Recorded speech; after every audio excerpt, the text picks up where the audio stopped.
everyone, welcome to the Goopy Book Club. My name's Lizzie. We're going to be bringing you a new chapter of a well-known children's book every weekday, which you'll be able to find on YouTube and on our Instagram at 11 a.m.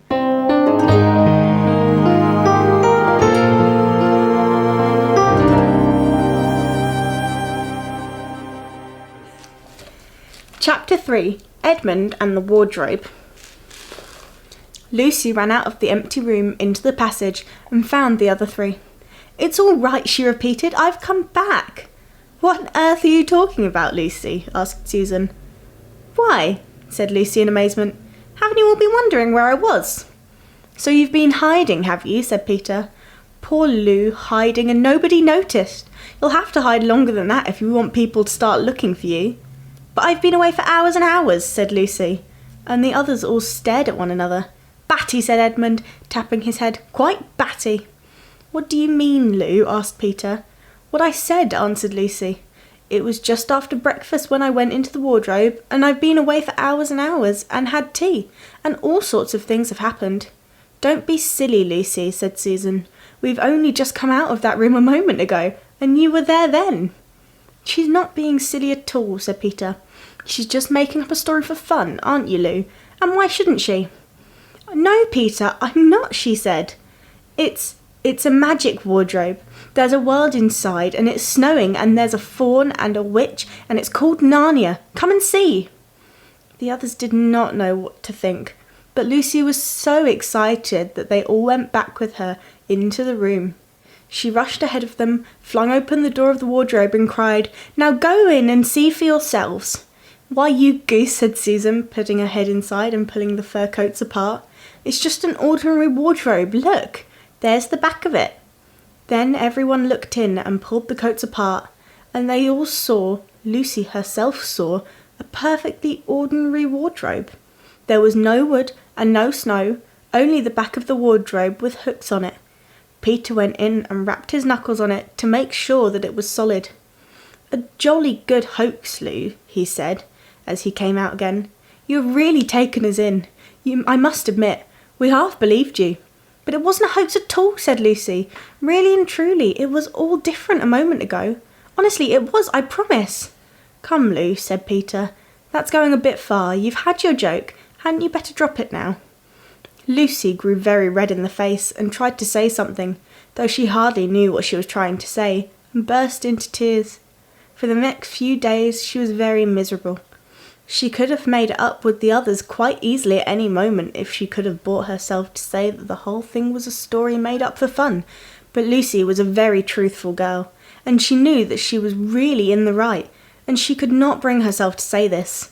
The others, who thought she was telling a lie, and a silly lie too, made her very unhappy. The two elder ones did this without meaning to do it, but Edmund could be spiteful, and on this occasion he was spiteful. He sneered and jeered at Lucy, and kept on asking if she'd found any other new countries in the cupboards all over the house. What made it worse was these days ought to have been delightful. The weather was fine, and they were out of doors from morning to night, bathing, fishing, climbing trees, birds nesting and lying in the heather. But Lucy could not properly enjoy any of it, and so things went on until the next wet day. That day, when it came to the afternoon and there was still no sign of a break in the weather, they decided to play hide and seek.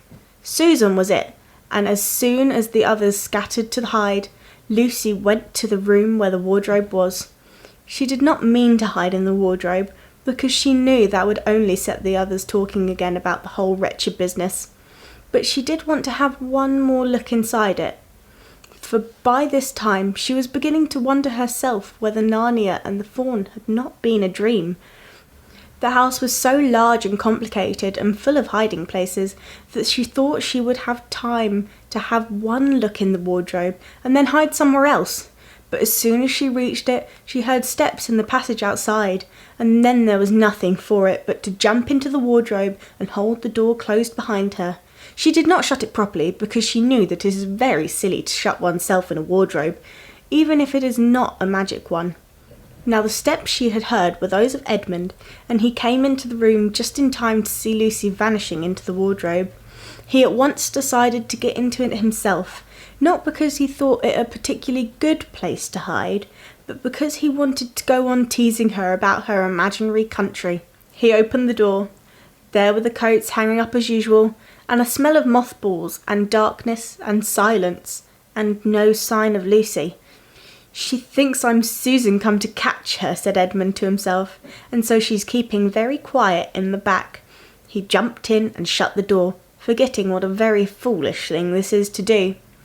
Then he began feeling about for Lucy in the dark. He had expected to find her in a few seconds, and was very surprised when he did not.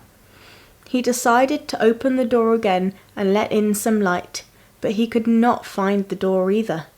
He didn't like this at all, and began groping wildly in every direction. He even shouted out, "Lucy! Lou, where are you? I know you're here." There was no answer, and Edmund noticed that his own voice had a curious sound, not the sound you expect in a cupboard, but a kind of open-air sound.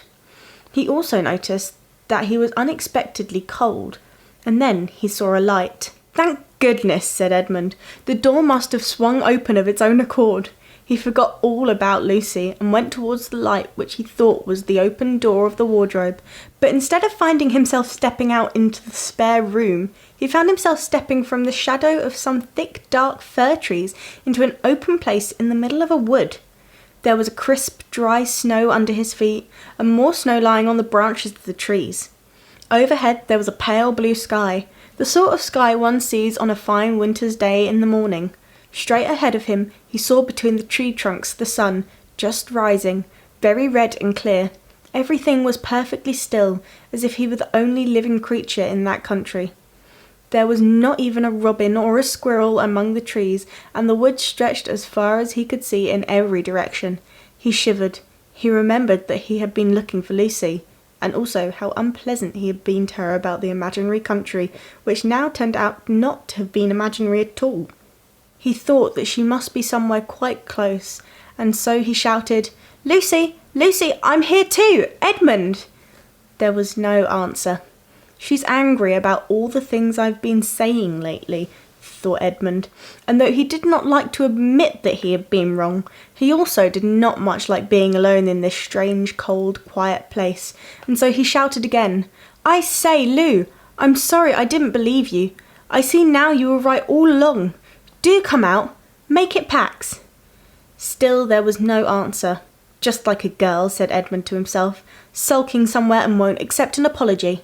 He looked around him again and decided he did not much like this place, and had almost made up his mind to go home, when he heard, very far off in the woods, a sound of bells.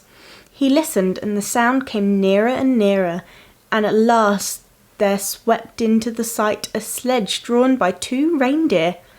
The reindeer were about the size of Shetland ponies, and their hair was so white that even the snow hardly looked white compared with them. Their branching horns were gilded and shone like something on fire when the sunrise caught them. Their harnesses were scarlet leather and covered with bells. On the sleigh, driving the reindeer, sat a fat dwarf who could have been about 3 feet high if he had been standing. He was dressed in polar bear's fur, and on his head he wore a red hood with a long tassel hanging down from its point. His huge beard covered his knees and served him instead of a rug. But behind him, on a much higher seat in the middle of the sleigh, sat a very different person, a great lady, taller than any woman Edmund had ever seen. She also was covered in white fur up to her throat, and held a long, straight, golden wand in her right hand, and wore a golden crown on her head. Her face was white, not merely pale, but white like snow or paper or icing, except for her very red mouth. It was a beautiful face in other respects, but proud and cold and stern. The sleigh was a fine sight as it came sweeping towards Edmund, with the bells jingling and the dwarf cracking his whip and the snow flying on each side of it. "Stop!" said the lady, and the dwarf pulled the reindeer up so sharp that they almost sat down. Then they recovered themselves and stood champing their bits and blowing. In the frosty air, the breath coming out of their nostrils looked like smoke. "And what, pray, are you?" said the lady, looking hard at Edmund. My name's Edmund," said Edmund rather awkwardly. He did not like the way she looked at him. The lady frowned. "Is that how you address a queen?" she asked, looking sterner than ever. "I beg your pardon, your majesty, I didn't know," said Edmund. "Not know the Queen of Narnia?" cried she. "Ha! You shall know us better hereafter. And I repeat, what are you?" "Please, your majesty," said Edmund, "I do not know what you mean. I'm at school, at least I was. It's the holidays now." Brilliant. I will see you guys next week for chapter 4. Bye-bye.